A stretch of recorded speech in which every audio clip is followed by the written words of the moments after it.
membangun sebuah kesadaran kompetisi.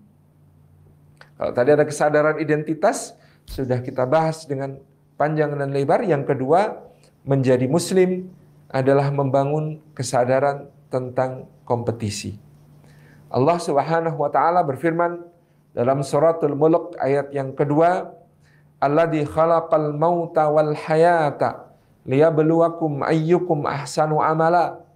Allah adalah zat yang menciptakan kematian dan kehidupan untuk menguji siapa di antara kalian yang terbaik amalnya.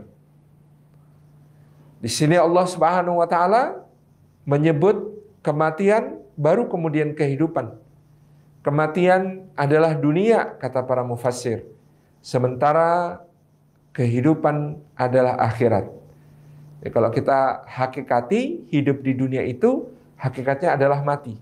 Kullu man 'alaiha fan, semua manusia akan mati, ya. Kullu nafsin dha'iqatul maut, setiap yang bernyawa pasti akan merasakan kematian. Maka hakikat hidup di dunia adalah mati. Kita semuanya adalah orang-orang yang sudah divonis mati. Hanya kita tidak tahu kapan waktu eksekusinya oleh Allah Subhanahu wa taala. Kita semuanya di dunia ini adalah tawanan, ya, karena dunia adalah penjaranya orang beriman. Maka sebagai tawanan tugas kita adalah berbuat sebaik-baiknya sehingga nanti ketika waktunya bebas kita juga mendapatkan kehidupan yang sebaik-baiknya, yakni di akhirat kelak.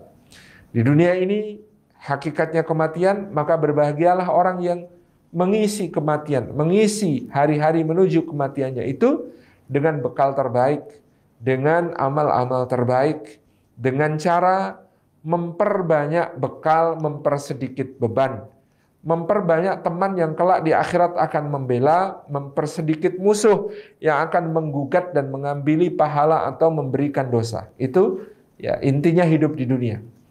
Memperbanyak bekal dengan amal-amal, mempersedikit beban, mungkin beban itu dalam bentuk harta, dalam bentuk kekayaan, dalam bentuk waktu yang kemudian kita sia-siakan, dalam bentuk tenaga yang kita gunakan untuk hal-hal yang tidak bermanfaat. Itu beban semua. Itu liability gitu ya. Itu beban karena akan dihisab oleh Allah Subhanahu wa taala. Perbanyak bekal, persedikit beban, perbanyak teman yang akan membela kita di sisi Allah, yaitu orang-orang yang merasakan persaudaraan dari kita, ukhuwah dari kita, kepedulian dari kita, cinta dari kita, ya, manfaat-manfaat dari kita, maslahat-maslahat dari kita.